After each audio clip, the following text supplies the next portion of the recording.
The boy stood on the cliff edge, staring into a storm that swallowed the horizon.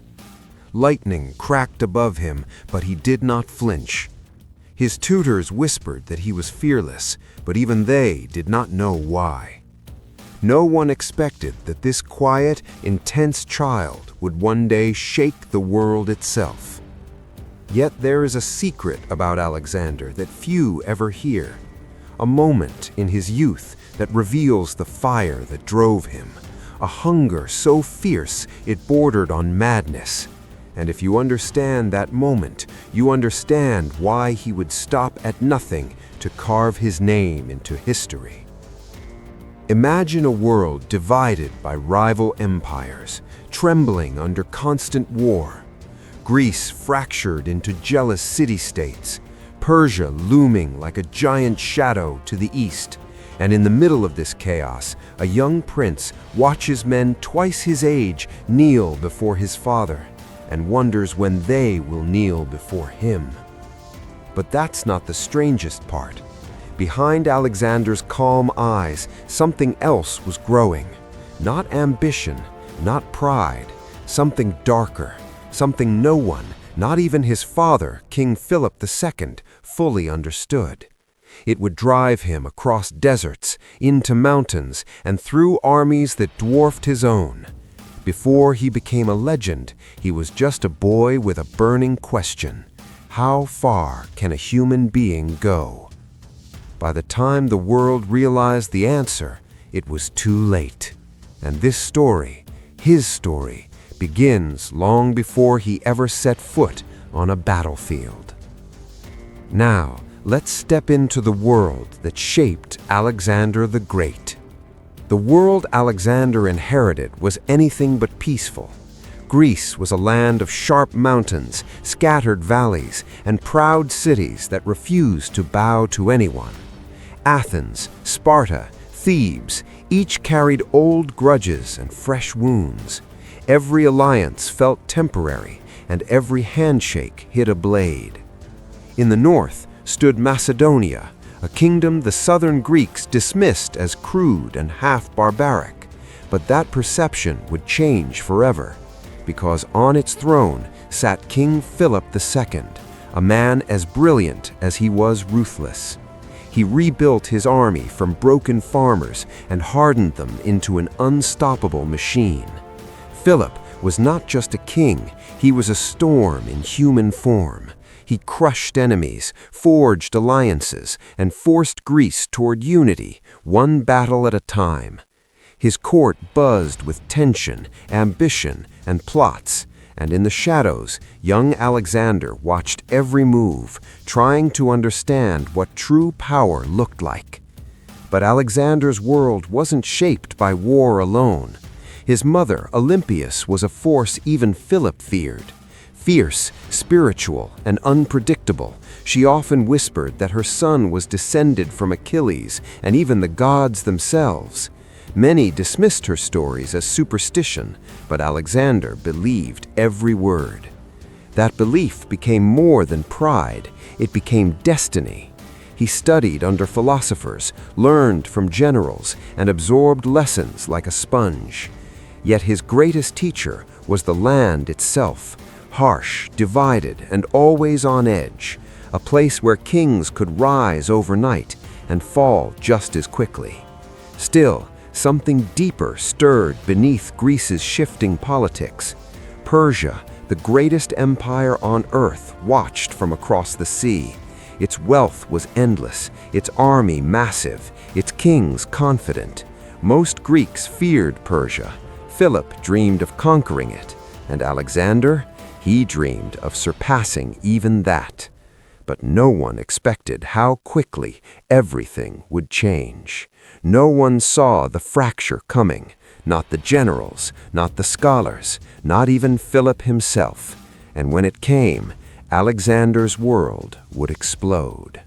The first spark ignited on a warm summer night in Pella, the Macedonian capital. A celebration filled the palace with music and wine. Torches burned along the stone walls, casting long shadows that danced over polished bronze armor. But beneath the laughter, something dangerous simmered.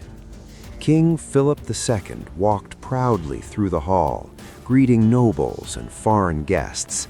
The air smelled of roasted meat and crushed grapes. Yet every eye watched him with a strange intensity, as if expecting something. Even Alexander sensed it. A cold tension clung to the room like smoke. Then, in a moment that would change history forever, the music stopped. A lone assassin rushed forward. His dagger flashed once under the torchlight, and Philip, conqueror of Greece, master tactician, unstoppable king, fell at the feet of his own guards. Chaos erupted. Screams tore through the hall. Guests fled in every direction. Soldiers drew swords but found no second attacker. The assassin died almost instantly, silenced before he could speak. But the questions he left behind echoed louder than any scream. Who ordered the murder, and why? Alexander, just 20 years old, stood in the middle of this storm. His father's blood still glistened on the marble floor. Advisors whispered that Greece would revolt. Enemies circled like wolves, waiting to strike. Even Philip's allies doubted Alexander's ability to rule. A young king in a world built for monsters. But Alexander moved first, and he moved fast. Within days, he confronted rebellion across Greece. In Thebes, where resistance rose like smoke, he answered with overwhelming force. His soldiers marched through the streets with icy precision. Arrows darkened the sky, and when the city fell, the punishment was brutal, one that sent a message to every corner of Greece. No one expected such decisive fury from a boy, but he needed the world to understand one thing: Alexander was king now. Still, victory came at a price. Many feared him, many hated him, but all obeyed him. And as Greece bowed, his eyes turned towards something far greater, the empire his father had dreamed of conquering, Persia. Crossing into Asia was a gamble. His army was small, barely 30,000 men. Persia had hundreds of thousands. Their kings ruled from palaces draped in gold, commanding lands that stretched farther than most Greeks could imagine. A single mistake could doom Alexander and the future of Macedonia. But he didn't hesitate. He led his men across the Hellespont with a calm confidence that bordered on defiance. Legend says he visited the ancient tomb of Achilles first. He placed a wreath upon it. He whispered a promise. Then he turned to his generals with fire in his eyes. The first Persian forces waited at the river Granicus. Their cavalry lined the banks, their armor glittering like scales in the sun. Most commanders would have assessed the terrain, planned the perfect maneuver, waited for dawn. Alexander did the opposite. He charged. The battle erupted in an instant. Horses screamed, spears splintered, the river churned with mud and blood. Alexander fought at the front, his white-plumed helmet shining through the chaos. Arrows whistled past him, but he pressed forward, cutting through enemy lines with relentless force. At one moment, surrounded by Persian nobles seeking his death, he nearly fell. A blade struck his helmet, slicing through the metal. Another warrior raised his axe for a killing blow, but at the last second, one of Alexander's companions leapt between them, saving his life. Victory was close, yet death was even closer. When the battle ended, the Persians fled, shocked and humiliated. News of the defeat echoed across the empire like a thunderclap. And in that moment, the world realized something terrifying. Alexander wasn't just brave, he was unstoppable. But Persia was far from defeated. Ahead waited vast deserts, towering mountains, traitors, rebels, and armies larger than anything he had ever faced. and deep inside the Persian court, a king prepared his response, one that would test Alexander's destiny like never before. And this is where the story takes a twist no one could predict. The deeper Alexander marched into Persia, the stranger the world became. Cities shone with polished stone and brilliant colors. Markets buzzed with dozens of languages. Every road seemed to stretch towards a horizon that refused to end. But behind the beauty hid a silent, growing mystery, a king who barely appeared at all. Darius III, ruler of the Persian Empire, was like a phantom in his own lands. Courtiers whispered that he was gathering an army so large it could swallow Macedonia whole. Others claimed he was frightened, unsure how to stop the young invader who kept breaking every rule of war. Alexander heard the rumors, but he pressed on, hungry for the confrontation. That confrontation came sooner than anyone expected.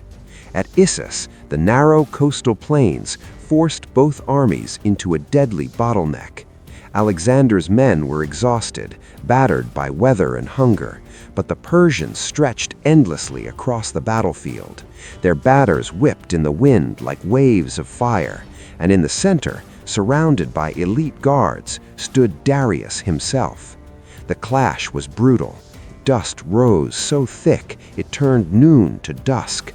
The Persian chariots thundered across the field, blades spinning on their wheels. Alexander's troops braced for impact. Horses screamed, metal rang. Every heartbeat felt like a countdown to disaster. But in the chaos, Alexander spotted something few expected to see. Darius, retreating. The King of Kings fled the field, abandoning his army, his chariot, even his own family. No one could believe it. Why had he run? What had he feared? Alexander didn't know the answer, but he knew something had shifted. The empire's backbone had cracked, and Darius's shadow no longer felt invincible. Yet victory brought its own mystery. When Alexander entered Darius's luxurious tent after the battle, he found treasures unimaginable. Silk cushions, golden tables, perfumes so strong they saturated the air. But one detail chilled him more than the battlefield. A message left behind. It was a letter from Darius, an offer of peace, lands, wealth, even one of his daughters in marriage, a desperate attempt to stop the Macedonian advance. Many generals urged Alexander to accept. Take the riches, they begged. You have already won. But Alexander didn't even hesitate. He refused. He wanted Darius. He wanted the throne of Persia, and he wanted the world to know it. The march deeper into Asia was unlike anything his army had ever faced. Endless deserts that burned their skin, mountains where snow swallowed footprints within seconds, strange tribes that attacked from cliffs and vanished like ghosts. Yet Alexander pushed forward with the same burning intensity. But then came a moment no one saw coming, a moment that nearly destroyed him. In the city of Tyre, perched on an island fortress, Alexander faced a siege that tested every skill he possessed. The walls were tall, the defenders relentless, the sea unforgiving. For months his men built towers, bridges, and siege engines under a rain of arrows and burning oil. Many began to fear this was the end. But that wasn't the worst. Inside his own camp, tensions frayed. Officers argued. Soldiers whispered that the gods had turned against them. Even Alexander felt the weight of exhaustion pressing against his shoulders. And yet, in one of the most daring feats of ancient warfare, he built a massive causeway across the sea. For every rock placed, the defenders launched a counterattack. But slowly, painfully, the land bridge grew, until one day the Macedonians reached the island walls. What followed was a storm of fire, steel, and sheer determination. Tyre fell. The impossible city had been conquered. But the victory left a heavy mark on Alexander's soul. The cost was devastating, the resistance fierce. and as the flames rose from the ruined city, he stared into the smoke with a strange expression, part triumph, part doubt, and something darker still. Was he chasing glory or being consumed by it? Meanwhile, Darius was still out there, gathering forces, plotting revenge, and preparing for a final confrontation that would become one of history's greatest turning points. Something was coming, something larger than anyone could imagine, and when it arrived, Alexander's destiny and the fate of the ancient world would hang in balance. The storm finally broke on the plains of Gaugamela. Under a moonlit sky, Alexander studied the ground where the fate of empires would be decided. The Persians had cleared the field, preparing it for their war chariots. Miles of level earth, perfect for slaughter. His generals worried, his scouts trembled, but Alexander stood calm, as if he already knew the ending. At dawn, Darius appeared with an army so vast it stretched beyond sight. War elephants towered over the ranks. Chariots gleamed with polished blades. Tens of thousands of soldiers chanted in perfect rhythm, ready to crush the invaders once and for all. It should have terrified Alexander, but instead he felt something else: relief. The chase was over. The moment had arrived. The battle erupted with terrifying speed. Persian chariots charged first, wheels spinning like knives. Alexander's men opened sudden gaps, letting the chariots race through before swarming them from behind. Dust filled the air, arrows fell like rain, and through the chaos, Alexander spotted Darius again, watching from his chariot. This was the moment he had wanted. Not gold, not peace, not treaties, but confrontation. With a burst of energy, Alexander led his companion cavalry in a stunning wedge formation. Hooves thundered against the earth, shields clashed. The wedge sliced through Persian lines like an arrow shot by the gods. Soldiers scattered, guards fell, and Darius once more turned his chariot away and fled. That second retreat broke the Persian Empire. In that instant, Alexander knew he had won, not just a battle, but a world. After Gaugamela, he entered Babylon to the sound of cheering crowds. No resistance, no rebellion. Palaces glittered with gold and jewels. The air smelled of incense and fresh dates. It felt like walking into a dream crafted for a king. But beneath the luxury lay a darker truth. Persia had fallen not just to military might, but to the collapse of its own spirit. Alexander pushed deeper, seeking Darius, seeking closure. But when he finally found the Persian king, it was too late. Betrayed by his own men, Darius lay dying on the roadside. Alexander cradled him in his arms like a fallen brother, and in that moment he felt no triumph, only sorrow. He draped his cloak over the body and declared himself guardian of Darius's legacy. This was more than conquest, it was transformation. Alexander began to wear Persian robes, adopt Persian customs, and rule as a king of many nations, not just Macedonia. Some of his soldiers hated it, some rebelled, others feared he was losing himself to the empire he had conquered. But Alexander believed unity demanded more than victory. It demanded understanding. Still, the cost of greatness grew heavier with each step. His closest companions clashed with him. His troops whispered behind his back. Even those who had followed him across deserts and mountains began to question who he was becoming. One drunken night, in a moment he would regret forever, Alexander killed his friend Cletus, the man who had once saved his life at Granicus. The grief nearly broke him. He locked himself away for days. He refused food, refused sleep, refused comfort. Was this the destiny he had chased, or the price? Yet his ambition burned on. After Persia, he set his sights on India, new lands, new kingdoms, new worlds to conquer. But the journey was brutal. Monsoons swallowed entire camps. Strange creatures roamed the forests, and battles were fought in rains so heavy that turned rivers into torrents of mud.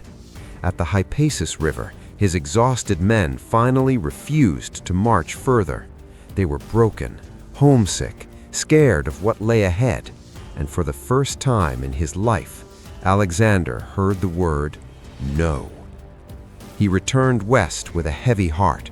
His dream of reaching the ends of the earth shattered. His army limped through deserts that killed thousands.